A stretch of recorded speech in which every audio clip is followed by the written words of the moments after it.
Olá, eu sou André Soltal, editor e escritor na Traços e Capturas. Eu sou um homem branco, barba branca, cabelo preto. Estou usando um óculos vermelho, uma camiseta bege com estampa preta. Nós hoje começamos o Conto e Converso aqui, nesse lugar aconchegante, lindo, agradável, a Coruja Buraqueira, no Centro Histórico de Laguna.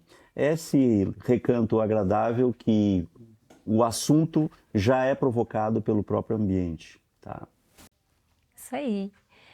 Eu sou Gica Voit, eu sou produtora cultural, editora também na Traços e Capturas. Sou uma mulher branca de 47 anos, tenho 1,68 m, cabelos curtos, castanhos, já começando a ficar um pouquinho grisalhos. Meus olhos são castanhos claros, a minha pele é clara. Eu estou usando uma regata bordô com uma camisa azul com estampas em bordô, um colar feito de rede de pesca, feito pela Nara Guichon, uma artista lá de Florianópolis, linda, né? Feito de rede de pesca em tons de azul e bordô também. E estou usando um óculos em tom marrom bordô. Então, estamos aqui na Coruja Buraqueira, vou aproveitar e vou descrever também esse espaço onde a gente está realizando essa terceira edição do Conto e Converso. A gente está aqui dentro da Coruja Buraqueira, bem próximo aqui ao balcão, ao caixa. Atrás de nós temos uma obra do artista Adilson Barros, é uma obra quadrada, bem grande na parede, toda colorida, em tons fortes de laranja, vermelho, azul, amarelo, lilás. Estamos ao fundo dessa obra, tem uma parede, que é uma parede, me parece uma parede da construção original, onde foi retirado o reboco, então a gente consegue ver os tijolos, consegue ver as madeiras de sustentação. E nas laterais da gente nós temos obras de escultura em madeira também do mesmo artista. Estamos sentados ao redor de uma mesa de madeira, com as nossas xícaras aqui de porcelana. O nosso anfitrião, Arnaldo, nos serviu um café. Vou aproveitar também e vou descrever a Alexandra, que é a nossa tradutora, nossa intérprete de Libras, que está aqui com a gente. A Alexandra é uma mulher loira, de pele clara, tem os olhos castanhos escuros, ela está com os cabelos soltos e está vestindo uma camisa azul e uma calça jeans. Então é isso. Passo agora a palavra então para o nosso anfitrião, Legal. O dono aqui da Coruja Buraqueira, o Arnaldo, também para fazer a sua audiodescrição. Legal. Meu nome é Arnaldo Russo, eu sou muitas coisas.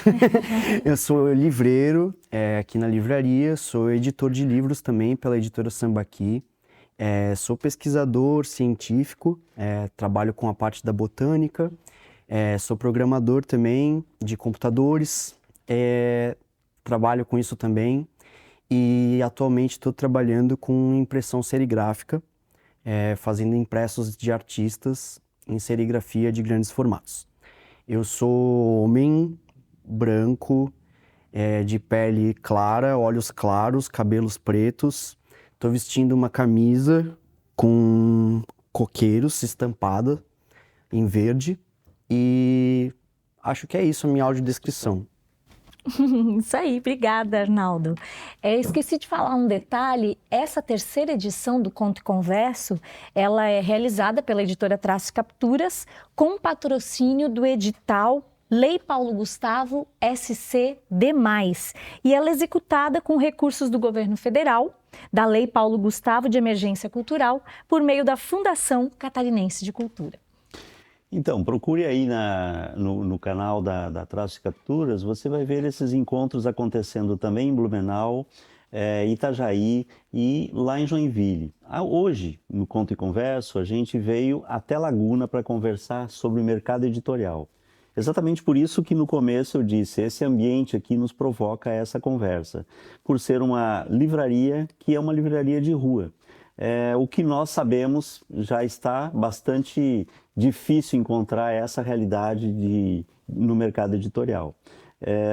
A Coruja Buraqueira, dentre tantas as editoras que tem, as livrarias que tem nesse país, nós temos, segundo os dados da Associação Nacional de Livrarias, aproximadamente 2.900 livrarias pelo país. Mas a Coruja Buraqueira tem uma característica especialíssima e nós estamos aqui exatamente por isso.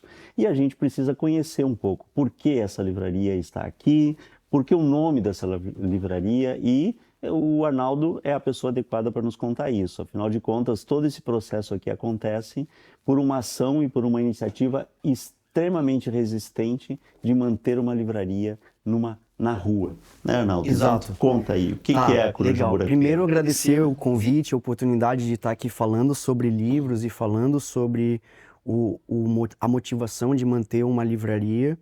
Obrigado, queridos, e parabéns pela iniciativa de poder também propagar isso para as pessoas, porque essa fala, de certa forma, acaba ficando muito silenciada e reclusa também um espaço elitizado, ou de certa forma, de pessoas privilegiadas, infelizmente, que acabam só elas tendo acesso também a esses espaços. E a rede acaba sendo um lugar ainda mais plural para, pelo menos, difundir isso que acontece de forma analógica, que é aqui, né? Então, a coisa da livraria, ela começa na minha vida desde os meus 11 anos de idade, quando eu comecei a ir na livraria Casa Aberta, lá em Itajaí, né? A minha mãe, enfim, dava aula de história e conheci o Beto e, enfim, o Beto me acolheu lá porque eu colecionava selos, eu comecei a passar os meus dias lá e, passando os dias lá, eu, enfim, já escutava música também, comecei a escutar outras músicas, mais outros discos de vinil, eu aprendi a encadernar livros, a fazer restauração de livros, fui estudar isso, né? Fiz vários cursos de encadernação, restauração, produção de papel, datação de papel, enfim, me aprofundei nessa coisa do livro manual, assim, dessa coisa da manualidade do livro e, enfim, segui por uma jornada na ciência, que acabou me afastando do livro, mas é que o livro é algo que a gente ama da vida, não é algo que a gente precisa necessariamente trabalhar com ele, né? O livro, para quem entendeu e sente o amor por ele, não se distancia mais dele, né? Eu sempre continuei muito leitor Mas na ciência também, né? Por isso, também exato, essa aqui é uma leitura diferente, claro, né? Uma leitura muito focada e muito prática, num sentido não muito, nem sempre muito literária, né? Para comunicar achados e informações, então é muito objetiva e acaba isso também fugindo um pouco na dinâmica da velocidade da vida, a literalidade da ciência, né? Porque ela já foi muito literária, né? Se a gente, por exemplo, for ler o próprio Darwin, ele era literário, ele conseguia colocar referências literárias para contar a impressão dele sobre o lugar, né? Fazer referências a pinturas, eu chego até a ficar emocionado, porque... As descrições de Saint-Hilaire sobre, por exemplo, aqui o sul do Brasil. Por exemplo, né? A ciência, ela tinha um olhar que era correspondente a um tempo, né? E a modernidade, eu diria a pós-modernidade, também trouxe essa coisa da urgência. Então eu falo da coisa, Gica Voit é uma mulher. Então eu não preciso mais falar coisas, entende? Tipo, não me interessa, o que ela falou?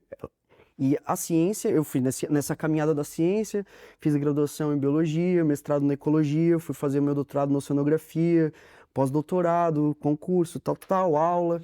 E chegou um momento que isso deixou de fazer muito sentido para mim, e eu sentia a falta dessa coisa de espaço de encontro, né? Porque eu também sou músico, né, de formação. Eu toquei muito tempo vivendo da música, né? Toquei Oscar também. Que instrumento você toca? Flauta transversal. Ah, que legal. E percussão, né? Na Oscar eu toquei flauta transversal. Oscar, só explica para as pessoas o que é. Sinfônica de Santa Catarina, né? Isso. Então, e a coisa de ter vivido da música também, a arte sempre foi um veículo, né? Muito importante para mim, para conseguir colocar coisas para fora. E ela segue presente, né? Contigo, sim, exato. Sempre, a livraria acaba sendo também um espaço para eu poder viver essas coisas, né? De certa forma é um pouco isso. Eu também viver e oportunizar para as pessoas que vivem disso hoje, também exporem os trabalhos e poderem dar vazão para isso. E a livraria, ela surgiu exatamente por essa necessidade de novo, ter um espaço de encontro. um espaço de difusão cultural, um espaço de propagação de ideias e um espaço onde eu pudesse também ter um pouco de mim, não só daquilo que é uma coisa de um recorte estereotipado do Arnaldo professor, porque eu sou muitas coisas. Só que a condição do ambientalista da cidade, a condição do professor dentro da sala de aula, elas te enclausuram dentro de uma condição social que eu não sou só isso, né? E esse espaço permitiu encontrar outras pessoas, enfim, outras portas se abriram para que a cidade também pudesse desenvolver outras coisas.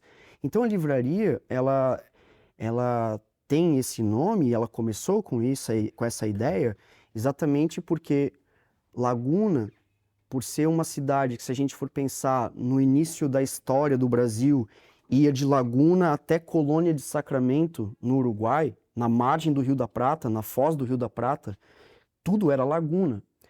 Então Laguna, ela se aconteceu como cidade enquanto uma importância histórica e geográfica muito preponderante.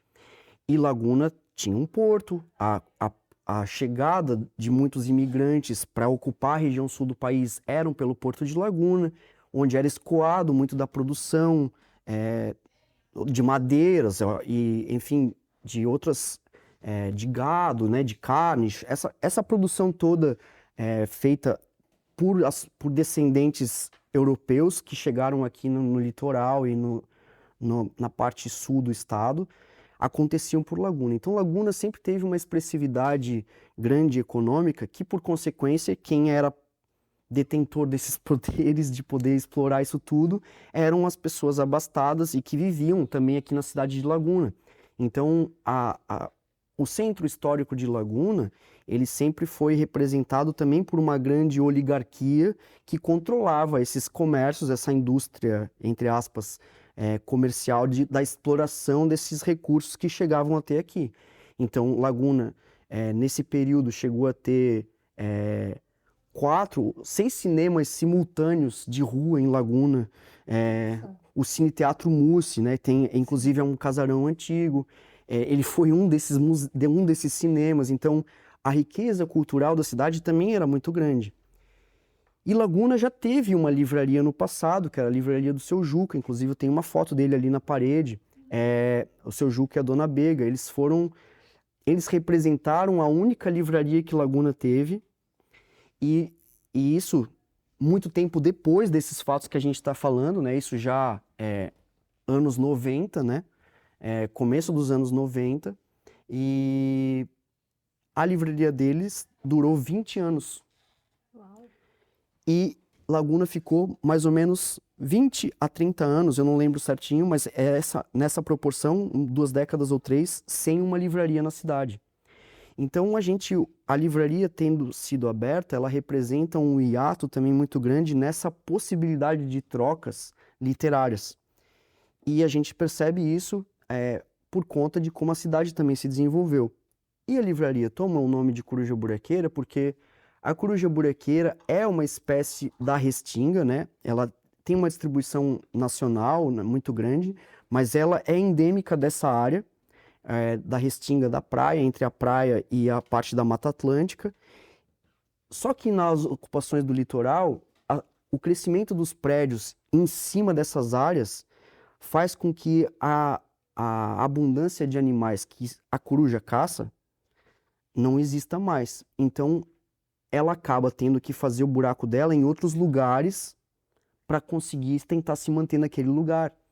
E a coruja sai daquele lugar, mas ela não saiu daquele lugar, ela saiu da condição ambiental daquele lugar, porque ao invés de ela sair da duna, ela continuou naquele lugar, e aquele lugar passou a ser um estacionamento de um carro, um parque de diversão, uma cerca. Ela continua no lugar dela, só que não era mais o lugar dela. Então, o que ela faz ela continua lá gritando, esse lugar aqui é meu. E eu vou continuar gritando. Pode ser que eu morra, porque eu não vou ter mais comida para mim. Como está acontecendo agora, por exemplo, os cachorros de rua já estão impedindo a possibilidade de que elas existam, por exemplo. Porque os poucos ovos que elas ainda podem colocar são pisoteados ou predados por uma fauna urbana por conta de um desequilíbrio urbano e uma consequência bastante severa ambiental, né? Então, a coruja, ela fica nesse lugar gritando até a hora que ela não é mais possível. E aqui a livraria recebe esse nome como homenagem, porque eu também acredito em livros e acredito no papel do livro, não enquanto livro produto, e enquanto livro a história e o sentido daquele objeto na propagação da ideia. E é isso que a livraria aqui grita. Então essa coisa de como a cidade foi transformando desde a trajetória histórica dela, por uma consequência do desenvolvimento urbano e de uma tomada da cidade em destruir, de certa forma, o potencial artístico e cultural da cidade para desenvolver algo que é o contraponto disso, que é uma cidade que serve para explorar o ambiente natural enquanto beleza cênica, digamos assim, uma cidade de praia, onde as pessoas vêm para usar a praia e se esquecem de quem vive na cidade, que usa a cidade. Então a cidade passou a ser mantida para manter um vazio imobiliário que é estruturado principalmente na parte de crescimento da cidade, que é o Mar Grosso, a praia, e o centro histórico e a periferia, que são as pessoas que trabalham para esse lugar ou para os poucos serviços que a cidade tem, ficam relegadas ao restante da cidade que pouco recebeu apoio, tanto para o desenvolvimento cultural, social, sanitário, enfim, todo o desenvolvimento que uma cidade precisa ter, ela apoia aquilo que o gestor entende como algo que traz o retorno para ela, que é o IPTU do imóvel, enfim, para as pessoas que não ficam aqui, que são os detentores daqueles imóveis que moram fora da cidade e vêm para passar suas temporadas, enfim, e aquilo fica lá como um vazio imobiliário e a restante da cidade acaba perdendo esse potencial de troca. Então a livraria, ela vem com um objetivo muito bem claro de gritar que isso daqui, apesar de, e infelizmente, ser algo muito restrito às pessoas que tiveram o privilégio e a oportunidade de aprender a sentir o amor que eu sinto e que vocês também pelos livros, que elas pudessem ter alguém entusiasta que propusesse isso para elas, com eventos que são feitos de forma insurgente na rua, ocupando a praça pública, oportunizando cultura e literatura de forma gratuita, para que isso daqui não seja simplesmente um lugar onde é uma loja de livros. Porque isso daqui, ele é para que as pessoas possam encontrar e conhecer livros, e não necessariamente comprar livros.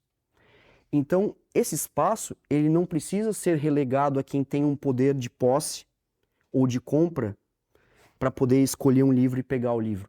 Então, esse espaço, ele obviamente é mantido por uma relação capital, mas ele é mantido como ideia por pessoas que não necessariamente mantêm a estrutura capital.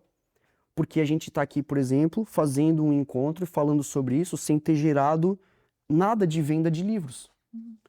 E é isso que é uma livraria.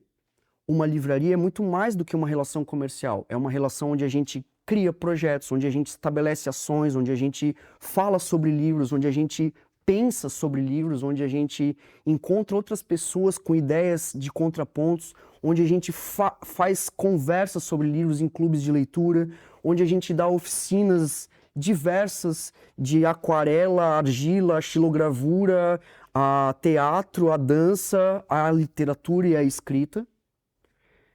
E onde a gente também difunde as consequências disso que estão imbricadas com a literatura. Por exemplo, o teatro de rua, o teatro de lambe-lambe, apresentações musicais diversas de música indiana, a cordel, por exemplo, de coco, a heavy metal, a thrash metal, coisas que...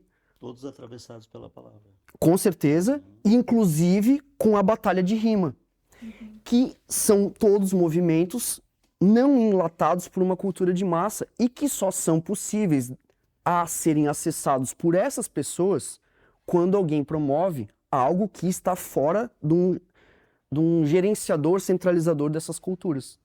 Então a livraria, ela é um espaço insurgente.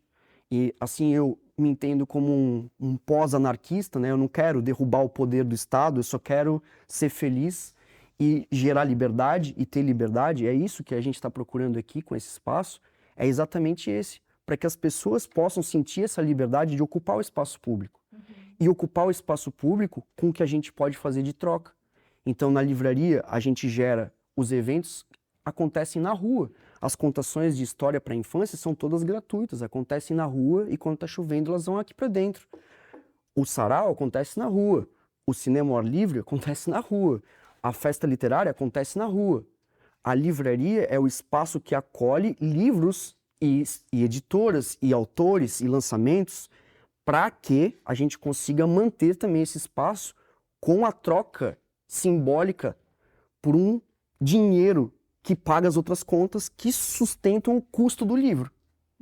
Então, uma livraria... Do livro, do espaço? Claro, do livro, porque o livro é uma cadeia. E é isso que as pessoas às vezes não entendem. Porque elas não entendem nem o trabalho de uma editora. Elas acham que uma editora é uma gráfica. Né? Então, exatamente essa é a questão de por que aqui... Exato, porque a livraria ela não é uma loja de livros.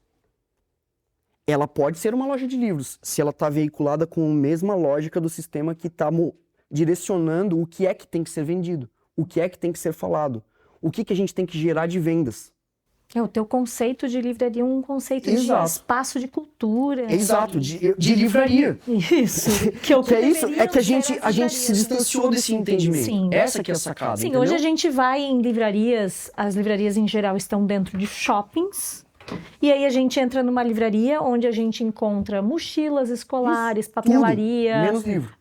Brinquedos, objetos diversos e às vezes até tem livro. Às vezes, eu já encontrei livrarias que deixaram de ter livros. Pois então. E é exatamente essa é a grande falácia, né? A grande falácia da ideia de que a livraria se sustenta com o livro.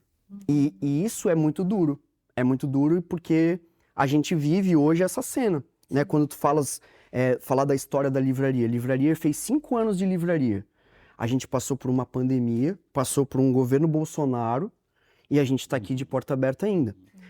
Aí as pessoas me perguntam... Igual uma coruja buraqueira. Dá certo ter uma livraria? Eu falo, a livraria está aqui aberta.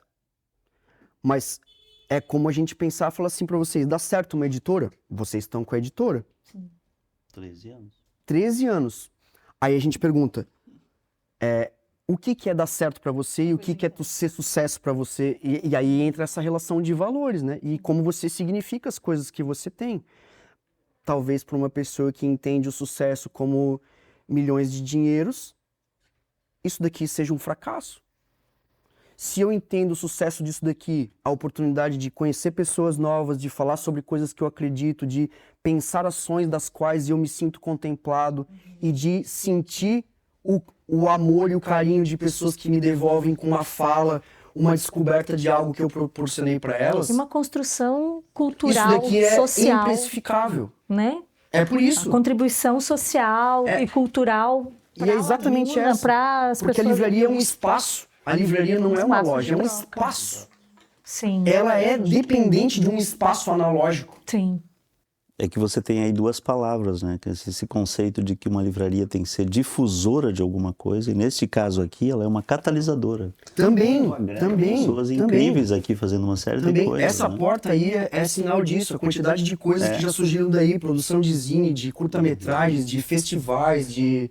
Ela provoca a ebulição. Bom, a gente tem as pessoas não estão vendo, a gente tem uma porta aqui, onde tem vários cartazes de eventos que já aconteceram por oficinas aqui. tipográficas, ó. Tem algumas obras de arte nessa parede e que é a porta do banheiro, mas é uma porta que diz muita coisa, né? Exatamente.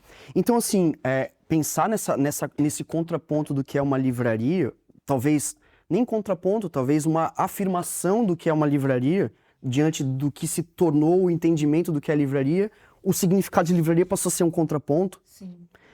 que é uma loucura, é uma inversão dentro do entendimento epistemológico da palavra, Sim. Porque as pessoas hoje falam uma livraria virtual. Não tem como ser uma livraria virtual. Eu tenho uma loja de livros na internet. Você não tem uma livraria, porque a livraria é um espaço. Porque como que você fala sobre o livro, como que a pessoa te devolve aquilo, e como que ela tocou o livro, e como que foi o cheiro daquele papel, e como que foi folhear aquele livro. O livro é analógico, galera. O livro é analógico. O livro tem um projeto gráfico, ele tem um formato, ele tem um peso, ele tem uma textura. ele tem uma condição visual. Ele é um livro. Ele não é um dígito. Ele, apesar de eu ser programador e entender muito bem isso, porque eu trabalho com processamento digital de imagem de satélite, tentando fazer a interpretação daquilo que um satélite observa. E dessa loucura toda eu fui para música com isso, né? Olhando, o sensor vê uma cor e eu transformei a cor num som para o cara que não vê a cor. Como é que ele vê aquela cor? Ele vê um som. Só que, beleza, aquilo não é uma fotografia, é uma imagem, é uma codificação de algo. O dígito é isso daí, ele é uma codificação. Eu codifiquei algo que não existe para alguém poder interpretar. O livro não tem nada codificado. O livro está ali. Inclusive, ele não precisa ter nada escrito. Já que a gente entrou no livro, né? E muito legal toda essa fala tua sobre o teu conceito de livraria, que é um conceito muito amplo e necessário e, nossa, uma aula, né, de um conceito de livraria. E tu aí chegou a falar, falamos agora dos livros. Como é feita e qual é a curadoria, como é feita a curadoria dos livros que a gente tem aqui na Coruja Buraqueira, que não são quaisquer livros. Exato. Né? Aí, existe toda uma escolha. Essa escolha, ela entra com a ideia fundacional da livraria, né? Porque pensar nessa livraria, que ela comunica também muito daquilo que sou eu enquanto pessoa, ela também tem uma escolha que ela precisa fundamentar, de certa forma, aquilo que tem uma possibilidade de gerar também vendas nesse sentido para manter o espaço, coisas que eventualmente são mais, diria, palatáveis, numa analogia a um consumo mesmo, até bem oral, no sentido freudiano.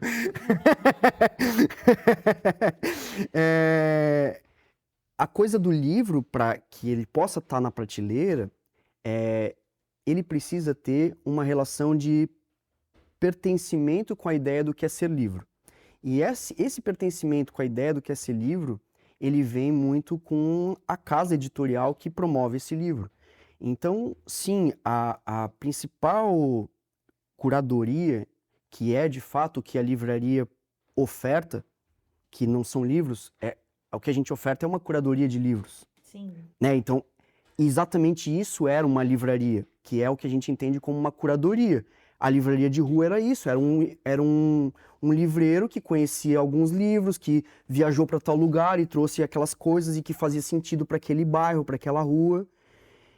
E a homogeneização disso plastificou também e massificou aquilo que é direcionado a ponto da gente não ter mais as falas daqueles lugares, porque hoje o que é vendido é tal pessoa. Não, antes o que era vendido era a pessoa que a gente queria ouvir falar, que era da nossa cidade ou da nossa região, ou a pessoa que viajou para tal lugar e que alguém trouxe essa história. Então, o papel do livreiro é muito de poder observar essa cena e peneirar isso para que aquela livraria tenha uma personalidade. Né? A gente pode até ver o trabalho agora fugiu o nome, do livro falando sobre o Livrarias, né, da Bazar do Tempo, esqueci Tem um livro chamado Livrarias, que é uma história falando de várias livrarias do mundo, exatamente como se fosse uma... Do Alberto Manguel. Humberto Manguel, exatamente. Obrigado. Que falando... Ele foi, inclusive, o leitor do Borges, né? Ele lia os livros pro Borges, né? Isso, ele, enquanto o Borges era vivo e perdendo a visão, ele que lia os livros pro Borges. Ele escreveu esse livro da viagem que ele fez por várias livrarias. E é isso, a livraria, ela é uma jaqueta que o livreiro veste. Porque ela é uma resposta da experiência que ele tem em poder ofertar coisas que, e tenho muito prazer disso, de coisas que felizmente não estão na rede. Que é exatamente o que é uma livraria, no meu sentido de observar uma livraria e não uma loja de livros. De poder ter aqui coisas que eu sei o que tem e que eu consigo, através dessa conversa que o espaço permite, sugerir coisas ou não necessariamente conversar. pessoas se deliciarem com o encontro de coisas e não com a procura do Hobbit ou do Senhor dos Anéis. Sim. Eu não estou procurando algo que a pessoa já sabe o que é. Eu quero esse daqui. Beleza, você pode até me querer isso daqui. Eu quero tal livro do Michel Foucault. Beleza. Mas você vai chegar aqui e você não vai ver só Foucault. Você vai ver um livro, inclusive o livro que não foi publicado em vida do Foucault, por exemplo, Literatura e Loucura, que, tipo, a pessoa não conhecia, porque não foi direcionado pela rede para ela.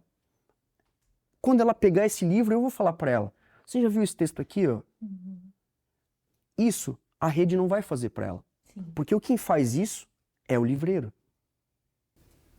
O livreiro, a forma que dispõe os livros no espaço, né? A forma que dispõe o livro é um che- grito. Sim. Hoje a gente chegou por aqui e já encontramos algumas Não, coisas ele que, acabou meu de Deus. vender um livro. Eu tenho esse livro em PDF, eu quero comprar ele. Literatura e Loucura.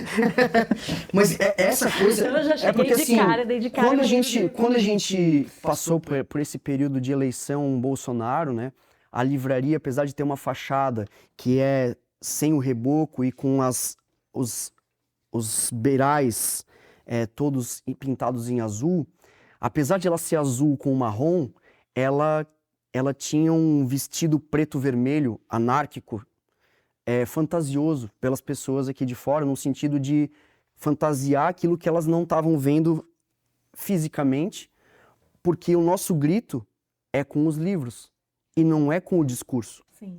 O nosso grito é com o ato, e é por isso que eu digo que me considero um pós-anarquista, no sentido de que o meu ato é aquilo que eu estou fazendo. Eu não estou aqui vendendo um discurso político. Eu estou fazendo e construindo, junto com outras pessoas, essa insurgência de dizer o que a gente quer fazer, no tempo que a gente quer fazer, no lugar que a gente quer fazer. Uhum. Então, a livraria acabou tendo esse vestido no sentido de controle, porque as pessoas do comércio que entravam aqui eram controladas no sentido de falar assim, tu frequentas esse lugar, então eu sei em quem tu vais votar, no sentido de o que tu está buscando enquanto essa relação de aproximação.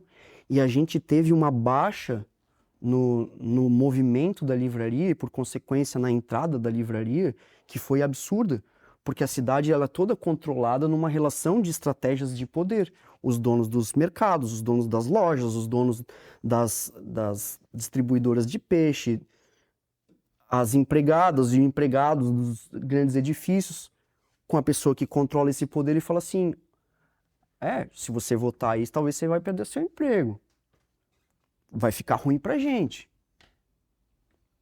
Essa pessoa, ela tá subordinada a uma relação de estrutura de poder que não permite ela também ter a liberdade de poder frequentar um lugar que não propaga das mesmas ideias que quem controla essas relações de poder. Então, é onde a gente vê o livro, sem ter que falar nada, se posicionando enquanto um ato de que gera liberdade. Ou seja, gerar liberdade é um problema. Então, a gente percebeu muito claro isso, que o que a gente estava fazendo com essas insurgências ou insubordinações, por exemplo, o cinema ao ar livre até hoje, nunca recebeu o aval da prefeitura, apesar de projetos protocolados lá para solicitar, nos dias do cinema ao ar livre, apagar as luzes do museu. Para quem não sabe ou nunca veio aqui, a gente tem um projeto de cinema independente que circula cineastas fora do eixo comercial, propagando e travestindo a fachada do patrimônio arquitetônico do museu central da cidade com a arte em movimento. Só que isso é possível porque eu bloqueio a luz que ilumina esse museu e torno ele uma fachada passível de projetar coisas. E com isso trago esse discurso de que fachada é essa, para quem ela é e por quem ela foi feita. Essa parede não está descascada à toa, como tu bem disseste na tua audiodescrição. Aqui a gente está vendo um pau de peroba entalhado no enxó, uma ferramenta indígena. Aqui a gente consegue ver o tijolo curvo sentado na coxa de um escravo. Essa casa aqui não é lusitana, não é açoriana. Essa escrava aqui é escrava. Ela é escrava de índios, de negros, que vieram acorrentados pelo descobridor da cidade, o Domingos de Brito Peixoto. Bem entre aspas, né? Exato, para quem não está me vendo, bem entre aspas, o descobridor. E que é louvado toda semana cultural da cidade com uma estátua que fica na frente do Cinemusse, com flores, discursos, hinos, louvando o escravocrata maior, o cara que mais matou pessoas chegando na cidade e que construíram essa cidade e que não usufruem dessa cidade. E é exatamente isso que a livraria está aqui dizendo. Eu estou dizendo isso com essa parede. Sim. Só que esse discurso incomoda, né? Quando a cidade perde o glamour de dizer que a gente tem aqui arquitetura açoriana, feita de óleo de baleia. É bonito falar isso. Mas não é bonito dizer do suor e da lágrima e do sangue que foi escorrido para fazer essa parede com óleo da baleia. Então, qual é o discurso que a gente constrói diante daquilo que é beleza, daquilo que é valorado, daquilo que é menosprezado e daquilo que é necessário a ser propagado? E aí foi por conta disso também que se construiu a editora Sambaqui. O Sambaqui é um outro grande trecho da história que é equivocado e esquecido. Porque quem era o sambaqueiro? O sambaqueiro era um povo que vivia na costa. Mas e aí? Ninguém fala nada sobre ele, porque veio outros índios, mataram os caras e quem fala sobre esses caras? Eles são esses descobridores daqui. E aí a gente vê as inscrições rupestres nos costões todos, as estratégias de moradia, os artefatos artísticos que eles já faziam com os zoólitos, com os entalhes de animais nas pedras. Como que a gente aqui dá vazão para aquilo que é feito aqui? Vamos olhar para o sambaqueiro. Ele era o cara dizendo aqui o que ele estava fazendo. Ele estava escrevendo no lugar dele aquilo que ele estava fazendo. Olha que foda isso. Desculpa, não pode falar palavrão, né? Olha, isso para mim não tem palavras. Eles estavam lá imprimindo na rocha o dia deles e contando para as gerações aquilo que alguém estava lá vivendo. Não é só o resultado de uma oficina lítica. Não é o resultado de fazer artefatos. É o resultado da necessidade de comunicar e perpetuar aquilo que é da experienciação do ser humano.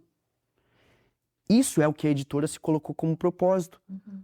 Quem são as pessoas as quais têm o potencial ou a possibilidade de colocar o que escrevem no papel? Né? E entra talvez o teu trabalho de doutorado, né? Do tipo, quem é que publica e fala o que fala? Então, calma aí, cadê a fala dos negros de periferia, das mulheres negras? Cadê essa fala? E cadê essa fala dessas pessoas daqui? É onde a editora vai atrás. E aí ela começou como impressos rupestres. Foi publicando coisa em xilogravura. Foi publicando coisas em serigrafia. Foi como eu comecei a estudar serigrafia para imprimir livros. Porque como que eu imprimo 100 livros? Quanto custa um livro de 100 livros? É inviável, inclusive, para essas pessoas que eu quero publicar, para os delas lerem isso. Como que eu faço para esses livros chegarem para os dela? Eu não quero só que esses livros cheguem para os ricatos aqui. Eu quero que esse livro chegue lá na favela também. Eu quero que esse livro chegue no presídio também. A gente acabou de tirar um livro de uma penitenciária, que saiu carta por carta, porque só podia sair 2 folhas por carta, escritas à mão à caneta. Eu tirei um livro de lá de dentro. Penitenciária da onde? Como chama? Caçador. Uma segurança máxima lá. Então, o Arnaldo está falando Essas pessoas são daqui e elas têm essa fala daqui. Falando da editora Sambaqui, porque a gente está dentro da Coruja Buraqueira. Isso, porque, exato, eu sou muitas coisas. Além da Coruja Buraqueira, ele também é o criador, idealizador, mantenedor da editora Sambaqui. Exato. Né? Então, são muitos assuntos. Aí também entra 2 coisas, né, Naldo? Assim, olha o universo que uma palavra carrega, né? Cara, quando tu pergunta, a primeira pergunta, como que surge essa livraria? Tu conta todo um universo em torno dela, e aí assim, e aí tu ressignifica, mas assim, tu ressignifica a própria etimologia dessa palavra a partir das ações que aqui tem. Aí a Gica faz uma pergunta para você assim, como que é feita a curadoria? Olha o que está por trás da palavra curadoria nas escolhas que aqui tu faz. O que está na estante aqui não é somente um livro. O que está na estante aqui é todo um processo discursivo e narrativo do que é. Exatamente. E o espaço, a madeira, o tijolo, a estrutura daquele livro que eu escolho, quais são as vozes que eu coloco na estante, ou seja, ressignifica a palavra curadoria, né? E Também aí, as vozes que eu edito, as né? vozes que Exato. eu edito, Quem né? são as pessoas que estão fazendo parte daquele livro que está ali? Exatamente. Porque é isso que a gente está falando. Entender o livro é entender que a livraria é parte do livro. Porque é o que a gente chama de hoje mercado editorial. É muito difícil manter uma editora sem um espaço que propaga aquela fala. Sim. E se a gente fosse pensar antes da internet, isso era praticamente impossível. Era dependente de uma possibilidade de encontro promovido por eventos literários. Que, de certa forma, quem estão promovendo são os livreiros também. Sim. Entende? Então, assim, a gente não pode esquecer do processo analógico, porque a rede auxilia isso, mas a livraria, ela continua sendo parte do mercado editorial. E o mercado editorial, eu estou falando do diagramador, do designer, do produtor, do editor, do revisor, do diagramador, do autor, da gráfica, do livreiro, sabe? Então, acho que talvez... Isso é o livro. Sim. E a gente está aqui elencando pequenas pontes dessa rede que ainda a gente nem entrou na coisa ainda, por exemplo, do encadernador, da pessoa que faz o papel na mão, do impressor. Sim. Sabe, a gente pode sair lá dos japoneses antes do Gutenberg, que já estavam fazendo impressões xilográficas antes dos tipos móveis. Esse cara era o livro. Esse cara era já o livro. Sim. Porque, veja só, essa... Eu me empolgo, eu tô falando alto Não, pra caramba. não, tá tudo certo. Depois tu abaixa o som aí, brother. Tá- porque tá assim, eu tudo tô certo. acostumado a falar sala de aula. É, Não, só, tá é tudo- só tá gritando. tudo A gente, certo. você pode falar baixo, não precisa se impostar a voz. Mas é que eu não imposto a voz, eu já falo assim alto. Liberdade, cada um fala como quer. Que bom, que bom. Não, assim, ó, tá tudo certo. Mas assim, ó, aqui a gente tem uma pergunta que talvez seja retórica, mas assim, Vamos lá. ela é necessária ser posta. Sim, sim, sim. Porque quem está assistindo provavelmente se faz essa pergunta. Vamos lá. A gente tem informações, por exemplo, da Associação Nacional de Livrarias, dizendo que nós temos um número X de livrarias pelo país e que o número de livrarias cresce. Tá? Nós temos recentemente, que foi essa semana agora em que a gente está gravando aqui em Laguna, o Retratos da Leitura no Brasil fala que nós perdemos aproximadamente um número aproximado de, assim, não vou lembrar exatamente, mas são milhões de leitores. E quando você vê a lista dos livros lidos por essas pessoas, nós temos hoje no Brasil mais pessoas que nunca abriram um livro do que pessoas que abriram um livro, pelos dados da Retratos da Leitura no Brasil. E os livros abertos são livros bastante polêmicos sobre o que a gente, não vou citá-los aqui, mas são livros bastante polêmicos sobre o que a gente pensa ser livros, né? Então, assim, a discussão não é nova, ela precisa ser enfrentada, o livro está em crise no Brasil, ok, né? isso é Mas aí que vem a pergunta retórica, né? A gente tem uma crise de leitura ou modelos de livrarias e do que é livro que estão em crise, né? Essa tua pergunta, a gente até pode já subentender a minha resposta. Por isso que eu digo que ela é retórica. Exato, porque eu falei um pouco sobre isso, né? E é exatamente esse retrato do que a gente está vendo, é o retrato catastrófico do que a livraria também suporta enquanto uma coruja buraqueira. Porque esse avanço no entendimento das coisas, e colocando coisas como livros também no sentido materialista, elas passaram a significar objetos que têm preços e têm um valor norteado por aquilo que quem diz o que é valor. Então, a construção da diretiva daquilo que você deve ler e daquilo que é importante ou valoroso se apropriar enquanto objeto, deixou de ter importância enquanto livro. Porque existem mais coisas que dão mais retorno econômico do que eu colocar um livro enquanto um objeto a ser veiculado numa cadeia de produção e de valores. Então, o distanciamento da leitura, ela tem, na minha visão, um direcionamento muito estratégico no sentido produtivista, colocando a lógica do livro comparado a qualquer outro produto.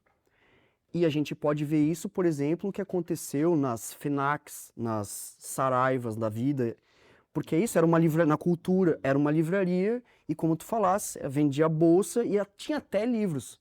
Porque é isso, o livro passou a competir com o DVD, com o CD, quando era com produtos ou quando é com a comida, que ainda entra numa outra relação de valores. Porque se a gente for pensar em mercado, o ticket médio de uma mesa bebendo café, com bolo, com chantilly, com a tortinha, não sei o quê, ele dá mais dinheiro do que o livro que a pessoa escolheu. Então, a relação comercial do pensamento do livro, ela passa a ter menos importância naquilo que é direcionado como algo a ser valoroso ou valioso numa condição de status social. Ou seja, pessoas, inclusive antes do efeito internet, liam livros porque aquilo representava uma relação de elegância, de poder, de elitização que se aproximava de um objeto de desejo a me identificar com aquilo. E esse distanciamento dessa relação foi transportado para o telefone celular, para a roupa que a pessoa veste, para o procedimento facial que ela faz, a ponto de que essas coisas passaram a ter outro status social a que o livro passou a ser relegado a um distanciamento. E isso não só pensando no público adulto, porque isso começou a ser construído também à infância. Então, eu não precisava mais contar uma história. Eu tenho uma tela que é uma televisão que está animando o meu livro. Para que eu vou ficar contando história para o meu filho? Então, eu me distancio daquilo, porque ele vai ficar excluído da escola dele se ele for falar de um livro que ninguém nunca leu. Ele quer falar do Teletubbies. Eu nem sei porque o que é atual agora, mas já deve ser tipo muito longe, né? Mas vocês entendem o que eu estou querendo dizer? Que a midificação ou a mediatização da relação de acesso e de também inclusão social de desejo passou a ser norteado por esse distanciamento do livro. E esse distanciamento do livro foi acontecendo de forma muito natural dentro desse sistema, porque é isso. Eu deixo de ter que dedicar tempo. O livro é um prazer doloroso. Eu quero um prazer imediato. É o que a sociedade faz. Você não toma um remédio para ficar feliz? Tá, mas antes para eu ficar feliz eu tinha que ir até a praia, pegar uma raquete frescobol, bater uma bola, dar um mergulho no mar. Quanto tempo demorou isso? Eu tenho esse tempo hoje? Não, então o que eu faço? Eu tomo a baga dessa felicidade. Eu tenho tempo para ler um livro? Não, mas eu tenho tempo para tomar cerveja? Tenho. O que é que me dá prazer? Mas dar livro? Ler o livro, ele me dá um prazer fodido, mas eu tenho que parar lá e ficar lendo aquele livro, entrar na história, entender aquilo. O tempo é outro. A gente tem esse tempo. Então esse tempo ele é incutido na geração primária com essa mesma lógica. Então eu não preciso mais me apropriar ou me debruçar com o tempo necessário ao cuidado e à formação da leitura, porque eu tenho um equipamento que é capaz de me substituir dentro dessa lógica. Então eu não conto mais a história, eu não formo a importância do livro, eu não falo mais sobre quem escreveu, eu não apresento mais autores nas escolas, porque qual é a graça de conhecer um autor se eu conheço o iPad que está passando tal coisa e os meus amigos só me acham legal porque eu também tenho um iPad? Não porque eu li um livro de traços e capturas ilustrado por um cara que pinta na rua. Quem que é esse cara? Não, eu fazendo isso eu não estou lá incluído.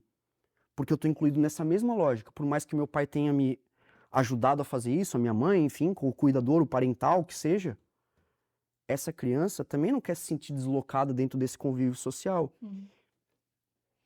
E aí o que acontece? Aquilo que eventualmente até é valioso para ela, porque ela aprendeu, não faz com que ela se sinta acolhida e incluída num sentimento de grupo. E aí, de novo, o livro vai ficar de escanteio. Então, a promoção disso, ela é afundada na gênese do processo de construção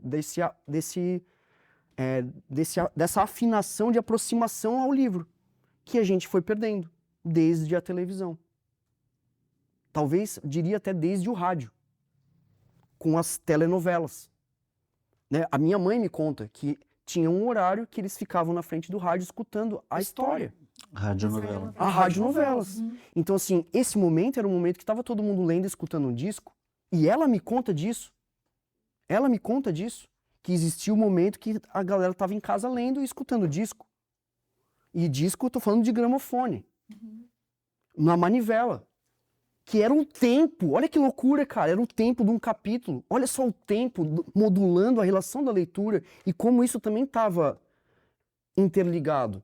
Hoje o tempo, a música mudou a estrutura. A música já começa com refrão, porque se ela não pegar agora, tipo, não vou ter tempo para escutar estrofe e refrão. Não, a música mudou. Não, os tamanhos dos álbuns, Os tamanhos, né? exatamente. Não tem mais álbum. É Single.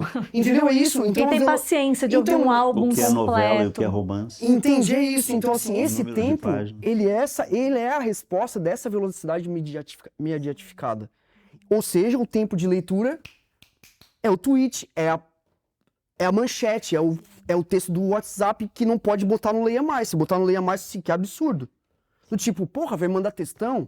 Sim. Então, Sim, é o tempo de um... Exato, é o tempo de um flip.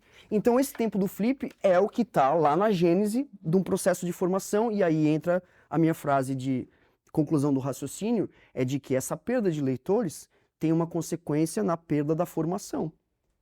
Que ela é uma consequência perversa, porque ela independe da capacidade do próprio meio de formação de formar aquilo. Porque ela é uma relação imbricada num sistema econômico-político. Porque ela fora da escola, ela só é legal se ela tiver as coisas que montam para ela uma relação de poder, status e beleza, sei lá, o que seja. E desde a criança, você não quer se sentir excluído. O ser humano é social. E enquanto criança, eu vejo eu quando criança, cara, ó, com 11 anos, eu estava dentro de uma livraria, os meus amigos estavam, sei lá, fazendo qualquer merda, eu não queria estar com eles.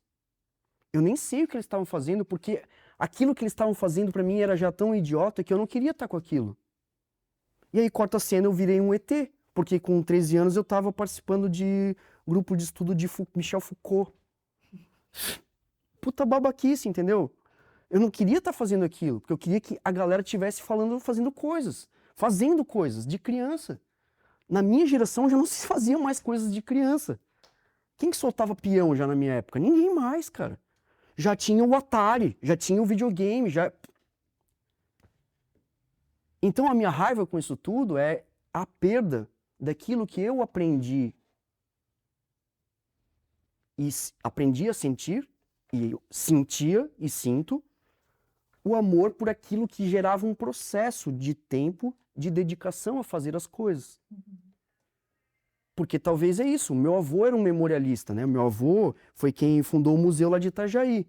Ele guardava as histórias, ele fazia o cinema dele com recortes dos filmes. Olha que foda isso. Ele fazia o filme dele em casa e matava sempre o mocinho. Ele pegava os recortes dos filmes que passava, queimava, estourava, ele cortava isso nos cinemas e montava a película dele e projetava com lanterna numa caixinha na parede no sábado do mês lá pra família toda. E Cinema Paradiso. Isso aí, cara, o Cinema Paradiso em casa, construindo a história dele e invertendo essa... Eu aprendi a ter amor por isso.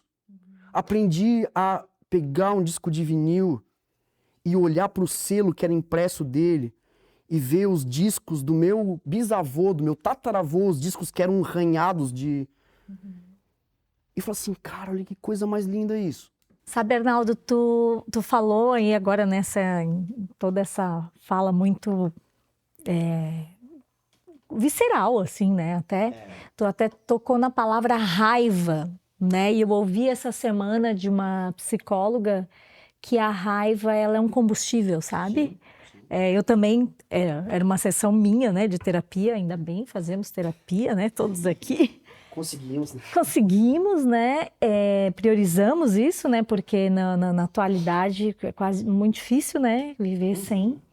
E ela me falou que essa raiva, ela é um motor, né? Ela é um motor para as coisas que a gente cria e desenvolve, né? Eu percebo que tem uma raiva, mas tem também muito combustível. Essa raiva realmente ela é muito transformada em combustível e tu acaba conseguindo executar o que tu executa, tendo a Coruja Buraqueira, mantendo a Coruja Buraqueira, tendo a Editora Sambaqui, realizando o que faz, os eventos aqui na praça, criando todo esse conjunto, praticamente um ponto de cultura, né? Que é a coruja buraqueira aqui, todas as ações que faz, com esse combustível dessa raiva, né?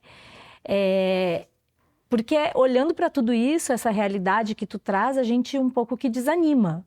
Mas, por outro lado, a gente percebe que, assim como o Arnaldo, como nós, assim como alguns que estão aí nos assistindo, né? E outros pares com os quais a gente tem dialogado, nós subsistimos, né? E nós criamos os nossos mundos possíveis dentro dessa realidade, desse sistema no qual nós estamos inseridos, em que o tempo virou produto também. Isso. E os tempos estão encolhidos, né? Assim, a gente não tem tempo. Daqui a pouco a gente não tem tempo para respirar.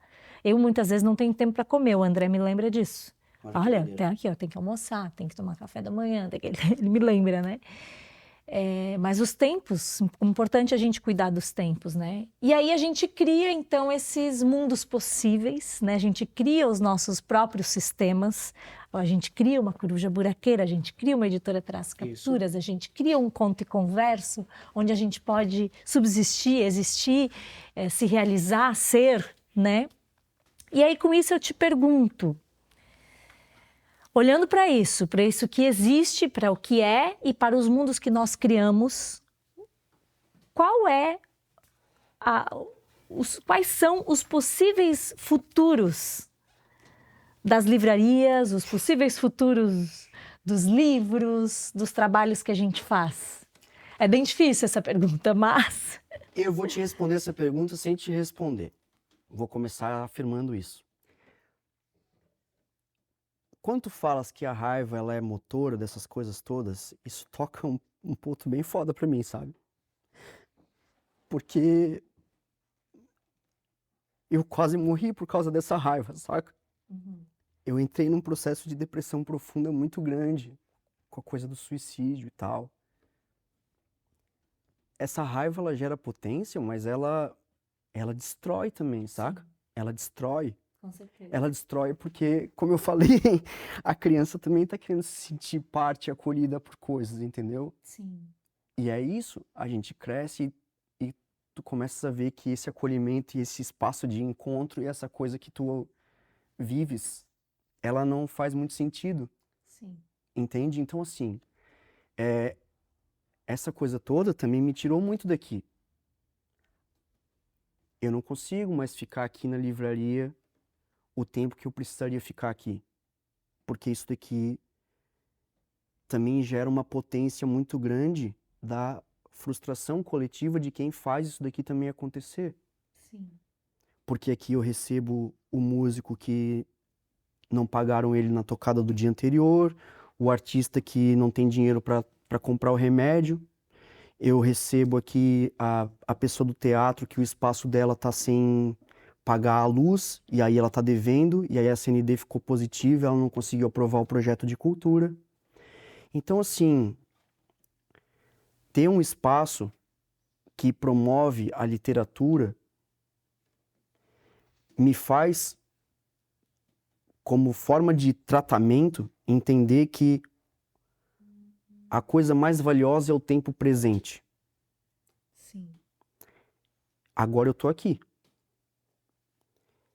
Então eu meio que tô dando um foda-se pra esse futuro.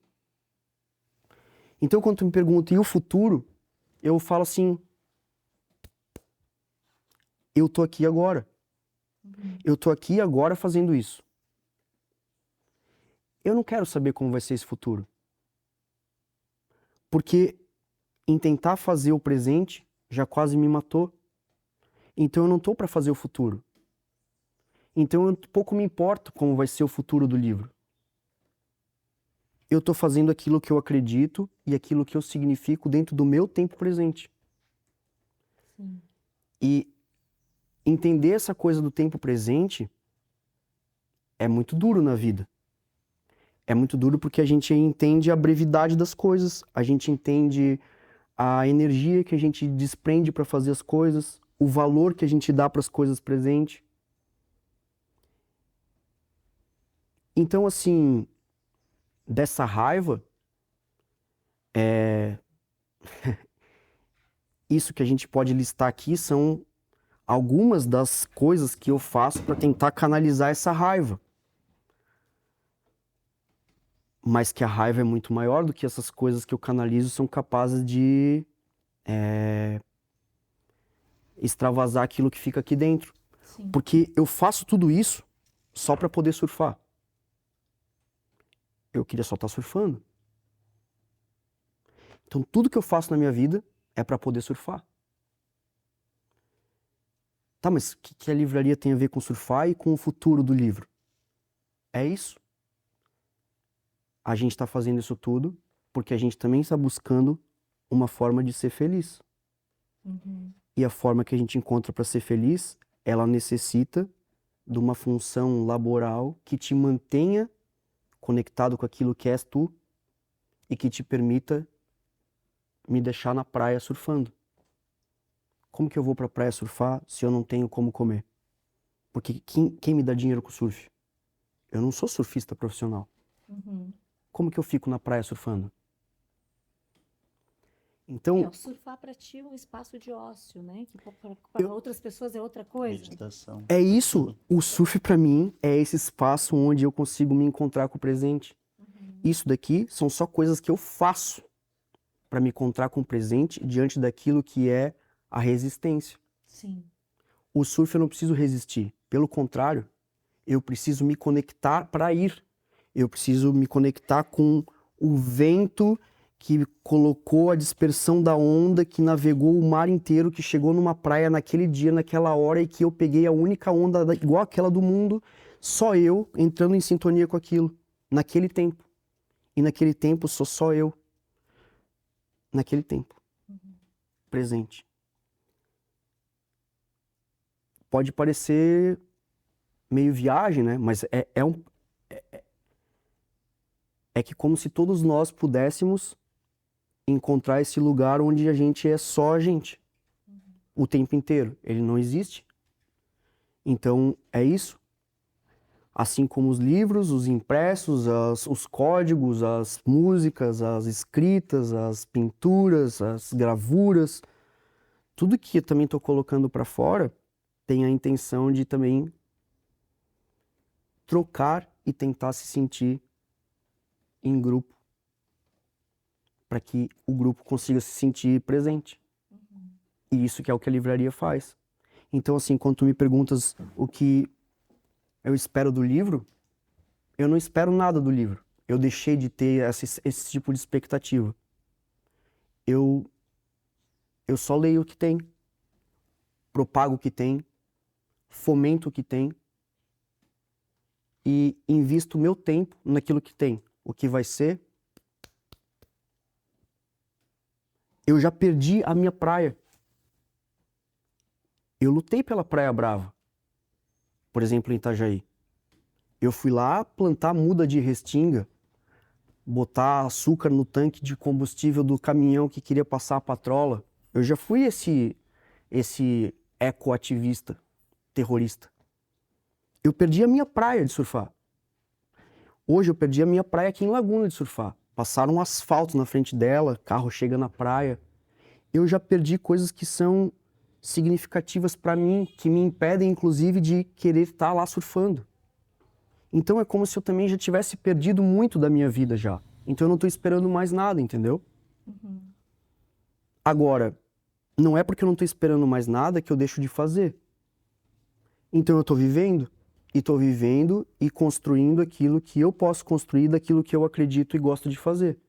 Hoje eu tenho uma filha, eu e a Tati, a gente vive de acordo com aquilo que a gente acredita, a gente consegue viver numa cidade que não tem nenhum semáforo, eu adoro dizer isso, porque isso fala sobre o tempo de uma cidade, fala sobre um tempo de viver.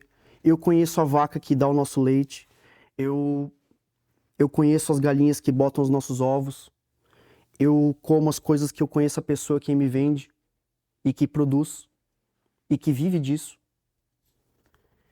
Então eu tô vivendo. Tô vivendo no ritmo que é mais próximo daquilo que eu gostaria de estar vivendo para viver o presente. Os que acreditam em Deus diriam que o futuro a Deus pertence. eu diria que o futuro não existe, porque o que existe é o presente. O futuro ele só vai existir na nossa intenção ou no nosso pensamento. E o que já existiu é passado. Mas viver um presente dessa forma, com certeza possibilita um melhor futuro. Talvez, é isso. Eu não fico esperando isso, entendeu? Sim. É onde esse aprendizado do yoga me trouxe essa parada. Sim. Eu tô aqui tentando ficar o tempo inteiro conectado na minha respiração. Sim. Porque agora minha filha tava com febre, podia... Sei lá, entendeu? Pode acontecer um monte de coisa, entendeu? Se eu ficar pensando no que vai acontecer pra frente, vocês não estavam aqui. Porque o filho de vocês está na escola, vocês iam pegar, não sei o quê, o carro, será que estragou na estrada, choveu, pá? Sim. Não, é aqui agora. A gente não tá fazendo isso daqui só porque a gente quer comer. Porque se fosse só para comer, eu tava trabalhando no comércio, era pizzaiolo, sei lá, qualquer coisa. Só para me dar o dinheiro ali, pronto. A gente não tá trabalhando só para comer. Então, no final das contas, se a gente não tá trabalhando só para comer, a gente não tá só trabalhando lá para construir algo para frente. A gente tá trabalhando para usufruir algo no presente. Porque o futuro, eu posso sair daqui e morrer. Então é isso. A potência que a livraria transforma e ela transborda, ela é resposta e resultado das pessoas que usam esse buraco de coruja. Tem o Luiz, um amigo nosso aqui da livraria, que ele chega sempre aqui e ele grita da porta, seja bendito este buraco de coruja, né? Essa toca da coruja por aqui. Exato, e inclusive ele trouxe até na porta, tá ali, ele trouxe uma foto que ele fez do buraco da coruja na Praia do Mar Grosso. Ele é um idoso já, que já fez 5 cirurgias do coração, e enfim, ele ama livros também, e ele pode sair muito pouco, porque ele pode eventualmente ficar doente, e isso pode colocar ele à morte, então ele também fica recluso. Na pandemia, eu deixava os livros em quarentena para ele, higienizava todo para poder enviar para casa dele. Sabe, isso foi uma livraria. Sim. Sabe, tipo, a internet podia até levar o livro para ele, mas ele podia morrer por causa do livro da internet.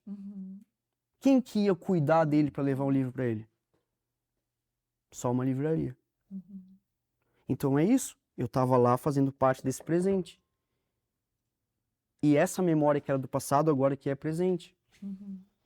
E só vai ser presente para quem está lá vendo naquele momento presente. Sim. Então é isso. Eu Não tenha preocupação. não tenho, eu nem quero saber, entendeu? Sim. É por isso que eu não acredito em horóscopo, não acredito em nada disso. Porque, tipo, o que adianta eu pensar no que tem lá na frente? Cara, gasta teu tempo aqui agora, vamos lá, meu. O que você tá fazendo aí? Vamos lá. Sim.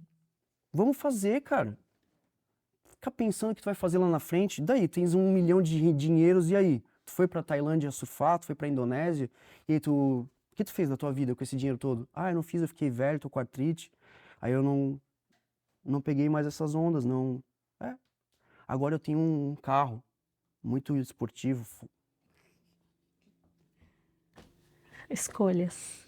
E prioridades. Prioridades. E prioridades no seu tempo, naquilo que a gente significa o tempo, né? Sim. Que, como tu bem falasse, nessa transformação do que é esse tempo dinheiro. Porque a gente significou hoje por um sistema esse tempo dinheiro. Mas esse tempo é dinheiro na passo que eu posso comprar eventualmente o tempo. Eu não tenho mais que eu plantar o meu tomate. Eu compro o tomate enlatado do mercado. Então eu comprei esse tempo. Como você comprou esse tempo? Tá, quem que plantou esse tomate que você está comprando enlatado? Quem que enlatou ele? Quem que transportou ele? Quem que colheu o ferro para fazer a usinagem dele para fazer a lata do teu molho? Isso tem um tempo. O que você fez foi comprar esse tempo. Só que no final das contas você não comprou esse tempo. Esse tempo só gerou uma pegada para um todo.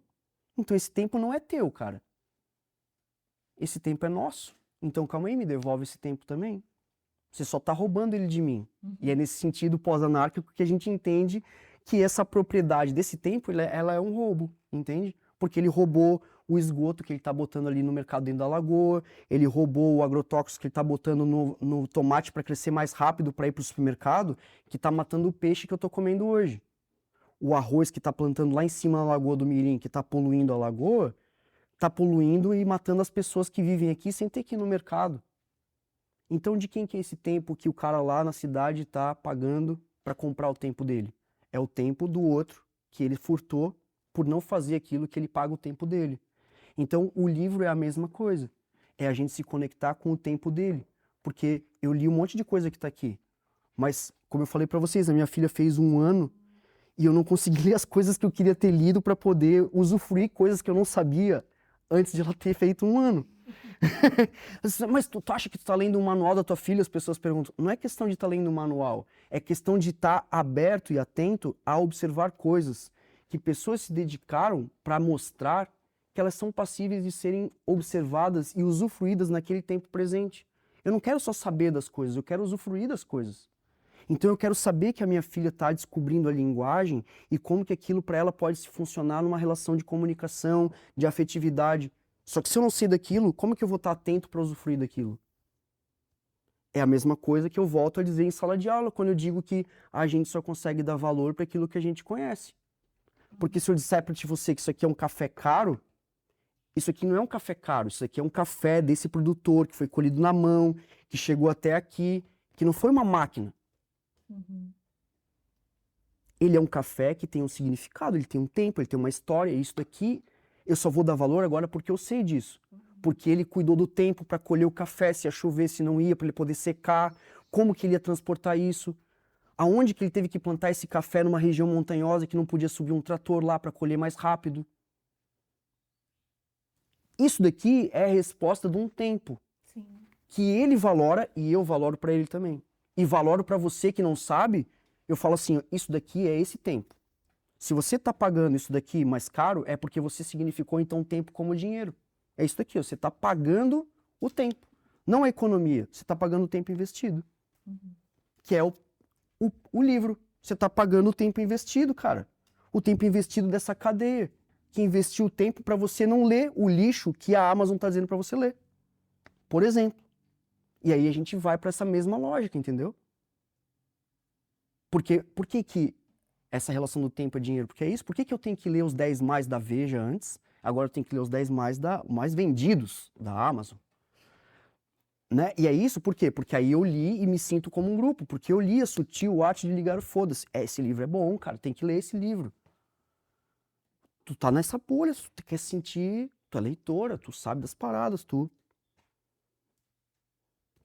Porque tem ali esse tempo que eu vou economizar, porque eu vou saber como fazer algo. Então eu não tô lendo mais algo que me desperta e me traz uma percepção das coisas. Ele tá me ensinando como fazer coisas para ser desse mesmo lugar que tá ditando essas paradas. Então é sobre essa raiva que a livraria se impõe. De não fazer isso. Pô, cara, é foda, né? Acabar falando dessas paradas assim. Não. Eu queria te dizer até que, assim, te pedir desculpa, né? Não, cara, mas é isso. A minha isso. fala, a minha pergunta sobre os gatilhos, né, a cara? raiva provocou, né? E é isso. Quando a gente traz assuntos assim, às vezes o assunto para nós toca de um jeito, para outro Isso, toca de outro. Eu peço desculpas também. Não, você não tem que pedir desculpa, eu que estou te pedindo, mas também te agradecendo porque você, né, se abriu, falou sobre porque é até temas, importante falar sobre o suicídio também, sabe? Sobre essa sim. coisa... Porque é isso, a gente tá vivendo essa sociedade doente. Exato. Porque isso é adoecedor. Sim. O que a gente faz é só manter a sociedade produtiva. Então você tá doente, toma essa baga aqui e volta a trabalhar, cara. Exato. Não, e a gente deixa às vezes de falar, né? E não... isso. Esses tabus a gente porque hoje eu consigo falar disso. Sim.